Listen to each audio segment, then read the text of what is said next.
labing araw na kami nag-shooting. Dalawang salita ang pwede kong gamitin. Nakakapagod siya. Yung una, nakakapagod siya. Ikalawa, nakakaligaya yung mga resulta ng ginagawa namin.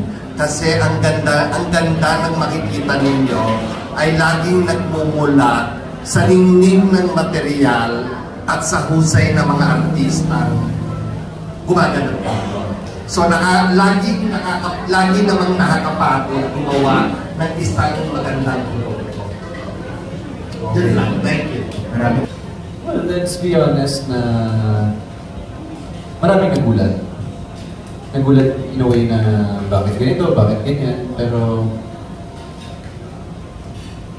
wala naman kami magagawa kung di gawin yung trabaho namin. Again, ito nangyari na sa akin ko.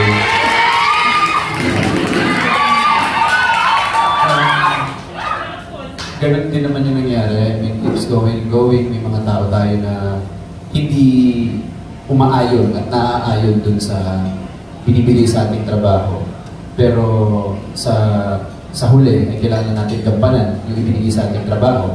Pero yun nga, ako medyo nakakalungkot kasi syempre ito na naman, si Jerome na naman na hindi na naman napunta sa imagination ng mga tao, readers. But andun ako sa point na baka siguro it's an opportunity for me na mapuprove ko na kaya ko ba, pwede ko ba gawin yung role na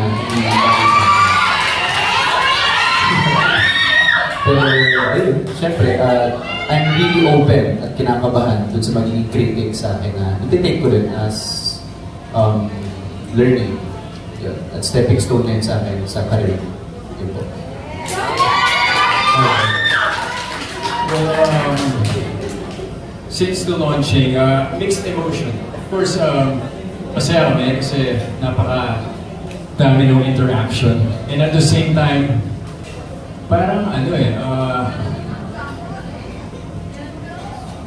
parang medyo may mga mababasa kang foul languages and mga masasakit na salita. Pero masasabi ko lang sobrang, especially sa dalawang to, sobrang proud ako sa kanila. Kasi they took it in a very classy way. You know, I've seen how professional this, especially two upcoming actors, magagaling to. And hindi nila hinahayaan na, you know, na ma-distract sila. Talagang nakafocus sila sa ginagawa nila. And I'm just so proud of Jerome in Heaven na, you know, nire-respeto nila yung karakter nila. And they look up to Juanito and Carmelita to the point na talagang, you know, yun nga, nire-respeto nila to the highest level. And I'm just really proud and thankful na makatrabaho ko yung dalawa. Thank you, Joseph Mario. Minamahal ka namin eh.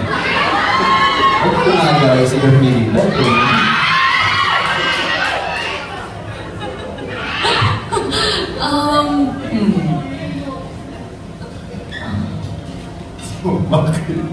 Go. Nung una po talaga actually, hindi naman siya masyadong nag-sink in sa akin. But then, I think last night, unconsciously, nakikita, nababasa ko yung mga comments. And unconsciously, napaproject ko rin siya sa sarili ko. But, alam niyo, sobrang nakakatuwa kasi kagabi, ang muna kong kinausap si Jerome, sinasabi ko sa kanya na nararamdaman ko, hindi, minsan sa... Hindi, I mean yung nararamdaman ko recording sa mga online, you know, sa mga comments, ganyan, ikaw naman. Juanito. Wala pa tayo. Juanito. So, and then nag-open up din ako sa production namin, sa team namin. Eh, nakakatuwa kasi pinaalala nila sa akin, bakit nga ba ako nandito ulit? Ano bang core ko? Oo nga, actress ako. And ito yung job ko eh. Mahal ko yung trabaho ko. And I shouldn't be contained with one character. Na, ang ganda-ganda ng storya. And alam ko sa sarili ko na binibigay ko yung 100%. So bakit nagkakaroon ako ng alinlangan, diba? And doon ko nakita na dapat sa unang-una ako yung nagtitiwala sa sarili ko. And dapat binibigyan ko rin ng... And of course, nagtitiwala ako sa mga kasamahan ko, sa director ko, na alam namin lahat na binibigay namin yung 100% para sa proyekto na to. So, hindi tayo magpapatinag doon. Hindi. Dapat, itong ginagawa ko bilang Carmelita, itong proyekto na to, inaalay ko to, of course, sa ating Diyos, sa management, and sa mga taong nagmamahal. Doon tayo dapat mag-focus. Dapat, ano tayo, positive lang. So, ayun po. Si Binibining Mia, bilang ikaw ulit sulat. Ako po, magkahalo lungkot at excited. So, lungkot dahil yun nga po, may mga komento na medyo malayo na, medyo middle-level. But at the same time, nangunawaan naman po namin.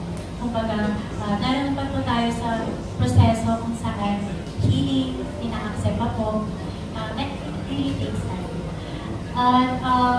Excitement naman po sa part na dahil part po ako ng script, so aware po ako kung ano po yung mga magiging eksena and binabahagi po nila sa akin yung mga shooting, taping, shots, ganyan.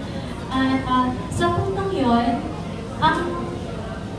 lagi ko po naiisip, kailangan din po natin unawain yung mga readers and yung mga fans na nag-aabang kung bakit nagiging gano'n yung sentimento nila kasi wala po silang kumbaga idea kung ano po yung nangyayari behind the scene.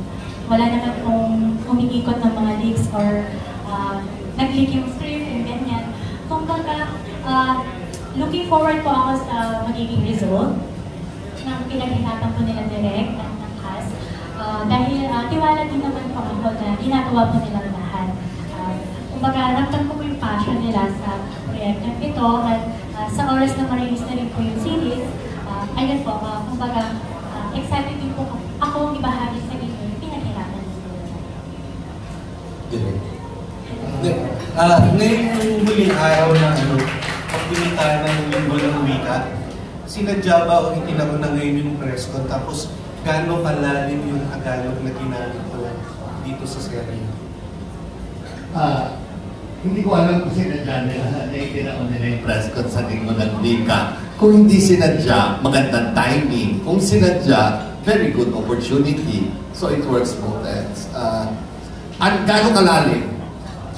We have to remember na we try very hard to be as true to the original material. So, yung lingwahe nung original material ay may lalim pero may accessibility. Yeah. So, ganun ang ginamit namin. Tapos, yung being true to the original material doesn't mean merely sticking to it. It means sticking to it and translating it into visual terms. So, ito ay ayon sa kung ano ang pananaw ng produksyon, kung paano palalawigin ang original material ni Binibining Mia. Gusto ko lang sabihin na lahat kami ay storytellers. And we take our responsibility as storytellers seriously. At para sa mga kaibigan ko sa press na nakasama ko sa journey ko bilang direktor, at 34 years na ako halos na direktor, mahal na mahal ko ang profesyon ng pagkukwento. At ang pagkukwento namin, ito ay isang tribute hindi lamang sa material, hindi lamang sa mga artista o sa pagka-Pilipino natin, kundi ito'y para sa lahat ng mga manunood.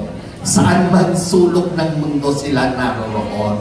Simply because ang ikinikwento ng I Love You Since 1892 ay tungkol sa pag-ibig. At bilang storyteller, yan ang pinakamasarap ikwento sa lahat. The different shades and different colors and the different emotions from joy to pain and from pain to joy about love. So everything that is surrounding this show within the project and outside of the project, lagi ko sinasabi sa kanila, at the end of the day, ang tanging commitment natin is to tell a good story. At pag hindi tayo kumalas doon at nagkukwento tayo ng mula sa puso, never tayong magkakamali.